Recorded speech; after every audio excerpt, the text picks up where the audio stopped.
Welcome to Chapter 4, Ethics and Social Issues in Information Systems. So what do we need to be concerned with? So our objectives. What is the ethical, social, and political that we have to worry about for information technologies? What principles are out there? What are the laws we have to follow now? So there's a lot of different things that we have to look at.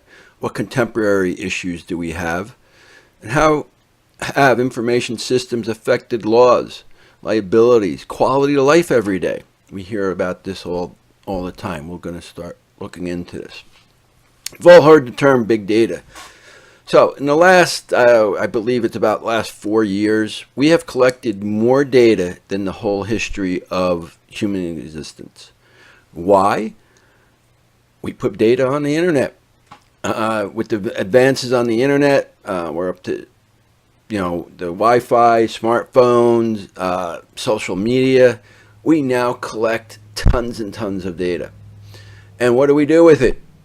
A whole bunch of different things. Most companies use it for good. However, it's not always like that. There is a dark side to this internet, the big data. So what are the problems? There's two problems. Opportunities for new technologies and underdeveloped legal environment. Because it's such a new issue that we have, there's not a lot of laws for it. A lot of things. You'll see Facebook has been hit with fines, and again, they just got slammed again for selling data. They don't care who they sell it to. Right? Do you ever wonder, Facebook, one of the richest companies in the world, they do not have a service or a product they sell. No, they sell our data. That is their product. So, and every time you go online and you input something in, you opt in, we'll talk more about that in a second, you give them the permission to do what they want with the data, and believe me, they do. So, how do we prevent this from happening? We develop big data strategies, develop privacy policies that are better for what we have. We develop big data predictive models. Pretty much they can predict anything you want. Why do you think insurance companies want to know who do you hang out with? What do you do? Well, because they use that to predict what your pricing is going to be. It's all from data mining. That we have all this data. Well, now, how do we get information out of it? And data analytics tools, which we're going to be covering later on in this course. So how do we go about all this wonderful stuff? Well, we have a lot of ethical issues and policies we need to look at. We can look at many different companies. The book looks at General Motors, Barclay Bank, Takata Organization. These companies cover up actual crimes that were committed. They knew that things were bad. General Motors had the ignition issue for years, and they covered it up. Actually, I was a victim of that. My ignition went on one of my cars. I brought it to the dealer, had it fixed. Cost me several $100s. About 3 years later, they came out with this fix, and the dealer was like, if you would have had it done this year, you would have been reimbursed. So yeah, they covered that up, though. They didn't care about it. They just covered it up. So what is ethics? How do we deal with it? I'm sure you've already taken your, or if you haven't, you're going to be taking a class on ethics in the school. But what is right and wrong? Where do you get your ethics from? What do you do that's right? How do you know the difference between right and wrong? And it comes from your family, it comes from our friends, comes from our schooling, comes from our business, comes from what we see people doing. And today's ethics, we have to be more careful.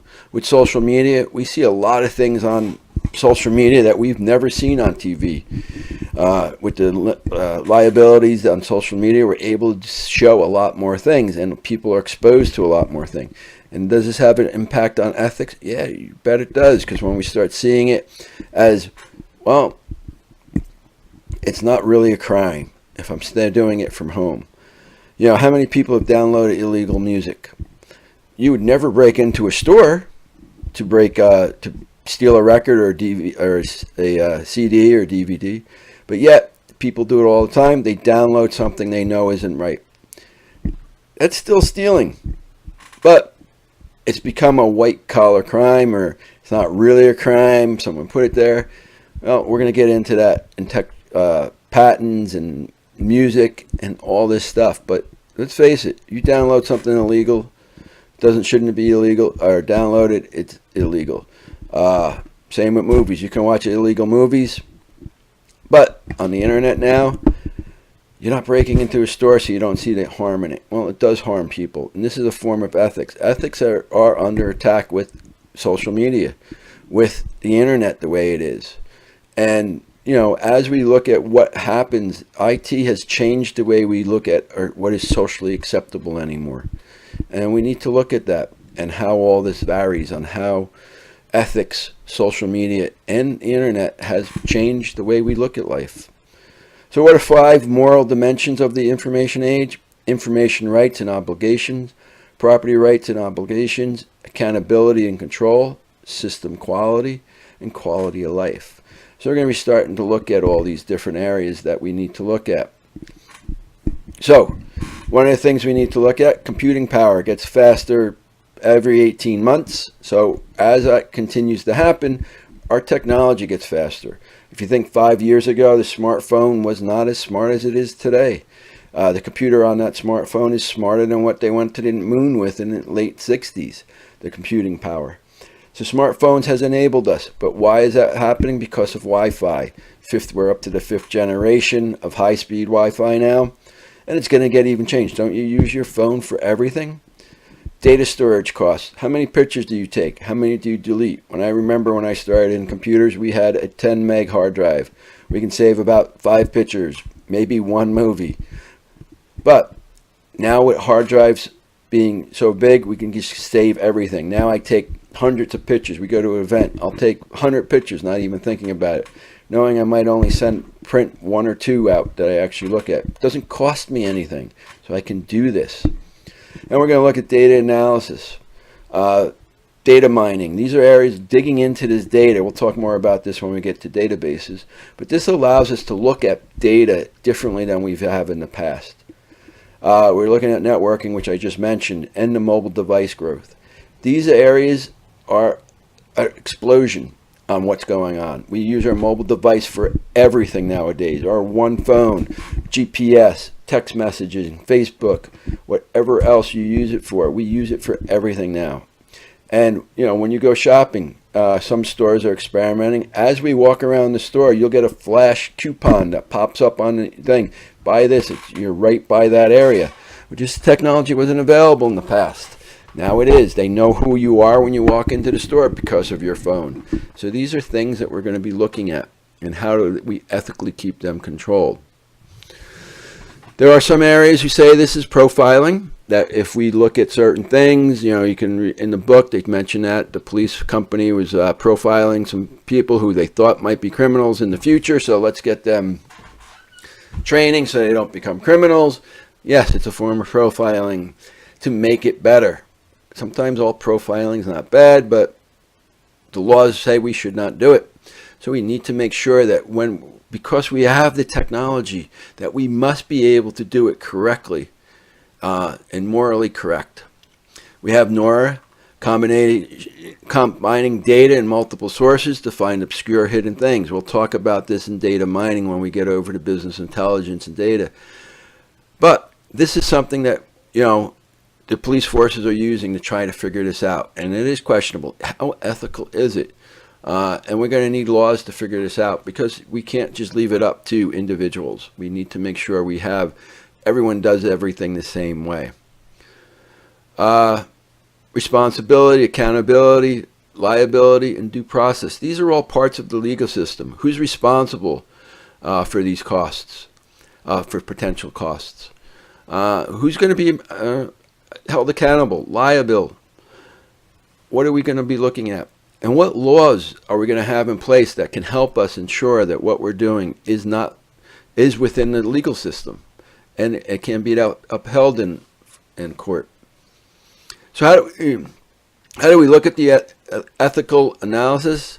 Well, basically it's broken into 5 parts. Identify and clearly describe the facts, define the conflict or dilemma, and identify the higher order that involves, identify the stakeholders, identify options that you can reasonably take, and identify the potential consequences. What are ethical principles? We have the golden rule: do unto others as they would have done to you. Immanuel Kant Categorical imperative. If an action is not right for everyone, it is not right for anyone. Descartes, rules of change. If an action cannot be repeated, it is not right for all. Utilitarian, take action that achieves the higher or greater value. Risk aversion, take the action that produces the least harm. And ethical, no free lunch. Assume that virtually all tangible and intangible objects are owned by someone unless there is a specific declaration. These are basic things that we should be living by. And, which one is best? Well, we have slippery slopes we can look at. Which one do we use? But all these are things that we've had over the hundreds of thousands of years on how we should live our life. As now technology throws this in, well, how does that affect everything? And that's what this week is about, looking at how technology does all this. If you work for certain organizations, you might have also a code of conduct you need to follow to be a doctor, maybe in the management area, certain players, certain companies, if you look at it, different organizations. So we need to look at how these things are going to be looking. What does real-world ethical dilemmas look like? Do companies monitor their employees? Do they know where they're going? Do they read their emails? Do they ensure that they have the right product that they need? Yes to all those. Most companies store your emails. Most companies flag certain terms that might be in them. Most companies will monitor your web usage. So these are things that are happening. Is it right or wrong? Most companies put a standard policy in place when you sign. You were informed the date you were hired, we're going to be doing this. They might have video cameras in the building they have to tell you about, but they're going to tell you that up front, and you need to be aware of it, understand. Let's talk about Facebook for a second. Facebook monitors everything that you do. It is stored and it is reviewed. So their claim is they make a better product. Amazon Alexa, there was just an article out about 2-3 weeks ago. They listen to your conversations, because let's face it, Alexa is on 24/7, because when you say Alexa, it has to respond. Well, guess what? It records everything that it's hearing, and people review it to make sure that they have accurate information, is what they're saying, Amazon is saying. But they're listening to everything that we do. Facebook monitors everything you do. These are ethical issues that we haven't had to deal with in the past. It is Big Brother watching in some cases. What is our privacy? What is our privacy expectations? Can individuals, if I'm home, say we don't want to do it? Well, then you don't join Facebook. You don't have an Alexa in your house. Because by putting them in, you sign a contract saying, yes, you're going to have it. So your privacy is pretty much out the window. So the Privacy Acts and the laws that we have, the First Amendment says we can have freedom of speech. Fourth Amendment says we have unreasonable search and seizure. We can't have that. An additional federal, the Privacy Act of 1974. Well, all these are now under attack because of what technology has done. This has led us to new laws that we have. The COPA, Graham-Leach-Bliley Act, HIPAA, Do Not Track Online in 2011. These are some more policies that we need to have to make sure as technology is continuing to change. We have the FTC rights that we need, principles that we need to ensure. How are they doing with their information? We have the European Directive on Data Protection, making sure that our data is safe.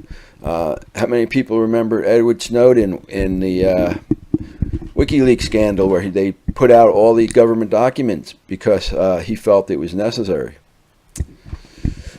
And how about, I'm sure you've all read about having information when every website you go to saves cookies, which identifies the browser. So basically the purpose of a cookie was allow it to have refresh faster.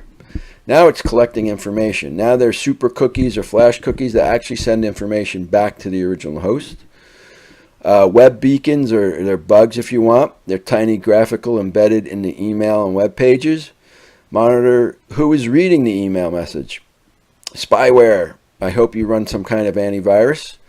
But basically there's spyware all over the place. Every time you go on sites, there's usually something trying to download, and we need to look at that. Google services, tracking your behavior so they know who to target for their customers. Basically, everything is in everything you do online. And nowadays we have opt-out versus opt-in. Everything on Facebook. And some of these are not good. You opt in. What does your cat look like? Or what street did you grow up on? What is your favorite pet name? What is your favorite color? Well, you know what? These are opt-in things that we opt in to do. We say, yep, we can use them. And that allows the person to use it, to collecting the data, use it. Well, a lot of these things, if they're asking personal information on what street did you go up, what school did you go in, visit your friends when you're grammar school. If you think about what these are for, most of these are the questions you've asked for security purposes. So basically, they're going to identify who you are. You give them your answers, and now they're going to try to hack your password because now they know the street you grew up on. They know the town you went to. They know your grammar school, your favorite name, your favorite color, your pet's first pet's name. These aren't things to get you. They're only things here to get you to give sensitive information out that you're not unaware of that you're doing it. So opt-in things are a very bad thing to think about. Let's see, technical solutions. Well, we can have some email encryptions that we should be using. Put your browser into private mode so you're not being tracked. Do not track options. These are some things that you can take care of. How about your intellectual property? What do you own? If you put it out on the internet, who owns it? And this is some of the things. You could put something up on YouTube. Well, if someone watches it, takes pieces of it, then you get into this whole thing of, well, I put it up, it wasn't supposed to be there or whatever. So, the internet is not perfect yet. And until we come up with a better idea of how all this information and what laws do we need to pass to make sure that we have the information that we need. The last thing we're going to look at is just data quality. We'll talk more about this when we get to the big data section, but if the data is not right, we're going to be making business decisions off of it, and then that causes issues that we're going to be having later on. And we'll get, like I said, much more into that about when we cover big business. The last thing is health issues. Computer technology has been wonderful, but what does it mean that we now sit in front of a computer literally for 8-10 hours a day? Repetitive stress injury, carpal tunnel syndrome, computer vision syndrome. These are things that are real. I can tell you I've had carpal tunnel. I've had it on both my wrists recently, had surgery because I work at a computer. I was a programmer for 20 years, and I sat at the computer for 8 hours a day. So these are some issues that do happen up. So you need to make sure your workstations meet the criteria. Then we have the issue of the digital divide, the haves and have-nots. The haves are getting more advanced faster and faster. The have-nots are behind on technology, behind on learning. You can read studies about how the digital divide has really made a big impact on the people who have technology and the people who don't have technology. So this is some of what our reading is going to be today, or this week. I hope you enjoy it. And remember to smile.